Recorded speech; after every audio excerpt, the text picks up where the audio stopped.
Halos ilang linggo na ring nalalagay sa headline itong si LeBron sa Lakers eh. Laging nasa coverage yung pangalan niya pagdating sa rumors at trade speculation. Dahil na rin sa mga pasaring nitong si LeBron. Una yung sa IG post ng Cleveland, sunod yung reaction niya sa highlights niya. Tapos yung pag-delay niya mismo ngayon sa desisyon niya sa free agency. Yung kampo niya na ngayon mismo yung nagpapatigil sa mga analyst at insider sa pagpapalabas ng araw ng mga trade speculation kay LeBron dahil masyado pa nga raw malayo ang off-season para sa usapan na yan. Nasa game 1 pa nga lang ng finals pero halos nasasapawang kasi yan ng mga rumors at speculation sa trade nitong si LeBron. Kahit si Jake Fisher sinabi na masyadong araw maaga pa para magbigay ng matibay na prediction kung saan maglalaro si LeBron talaga, lalo na sa susunod na season, kung mag-i-stay ba yan sa Lakers o lilipat ng team. So far kasi wala pa talaga sa option nitong si LeBron na magretiro at base na rin yan mismo dito sa agent niyang si Rich Paul. Yung ibang articles nga at mga former NBA sinasabi pa kahit 5 taon pa, kaya pang maglaro nitong si LeBron Ang problema, baka puti na yung buhok niyan.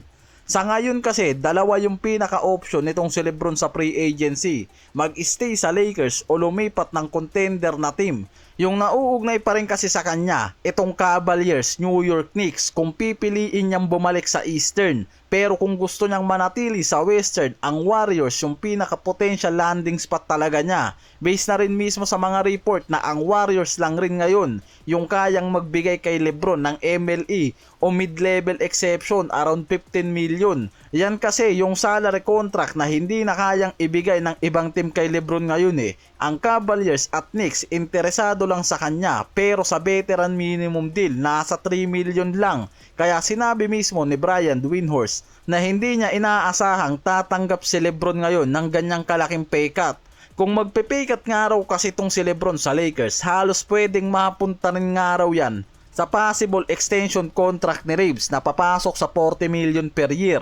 Pero kasi ang gusto ni LeBron, kung magpe-pay cut nga raw siya, gusto niya munang malaman yung plano ng front office sa off-season na to at kung sino talaga yung target nila na player bago siya mag-pay cut. Elite center kasi talaga ang Fryer ng Lakers na makuha ngayon dahil nasa DNA na nila yan. Lagi silang may star o superstar big sa lineup kung saan sila nagtatagumpay katulad ng 2021 title nila na may Davis, Howard, JaVale McGee. Pero hindi ganong kadaling mabalik na yan Lalo na si JJ Redick, more on small ball lineup yung ginagamit. Tapos yung mga big man ngayon sa market, sobrang mahal na rin ang value. Si Giannis yung superstar big na nasa radar nila, pero malinaw na gusto yan mag-stay sa Eastern. Possible Miami, Knicks o Orlando yung landing spot niya Yung problema ng Lakers, yung ka-flexibility nila. Kung mag-i-stay kasi si LeBron sa max contract niya next season na nasa 50 million pa, tapos bibigyan nila ng extension contract si Reeves sa 40 million, lalong bibigat yung salary cap space nila dahil kasama pa dyan yung 50 million contract ni Luka. Kaya sa tatlo pa lang na yan, nasa 140 million na yung amount. Kaya nawawala yung pagkakataon nila makakuha ng elite center o wing defender sa market.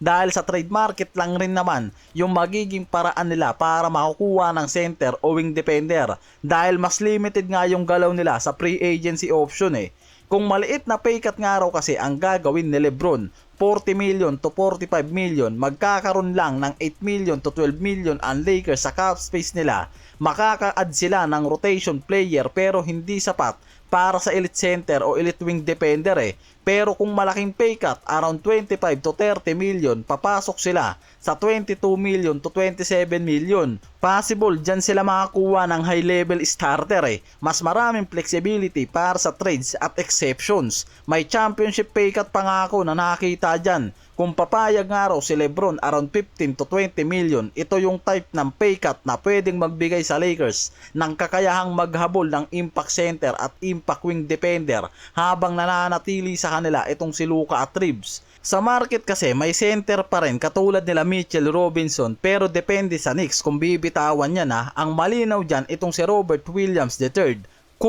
kung kaya ng budget ng Lakers. Wing defender naman may Herb Jones o Trey Murphy pa at Logan Sturt Nakaharap ngayon kasi ang Thunder sa malaking salary cap problem. Nagsimula yan dahil sa napakamahal na roster nila matapos yung max extension ni Jalen Williams at Chet Holmgren, habang merong pang supermax level commitment yung mga to kay SGA Kailangan nilang magbawas ng gastos para maiwasan ang mabigat na luxury tax at second apron penalties.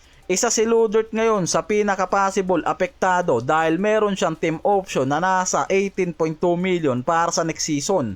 Pero sa article kasi na nabasa ko, ayaw ng Thunder na mapunta siya sa Lakers Ayon kay Samkin ng CBS Sports, kung ide-decline nga ron ng Thunder ang option ni Lu Dort, isa sa mga team na may kakayahang kumuha sana kay Lu Dort ang Lakers dahil meron pa silang sapat na ka-flexibility para papirmahin siya Ang problema para sa OKC, direct rival team nga raw kasi ng mga to ang Lakers sa Western Conference, kaya ayaw nilang magbigay ng asset sa rival team nila, lalo na wing defender tong si Lu Dort na mismong kailangan ng Lakers.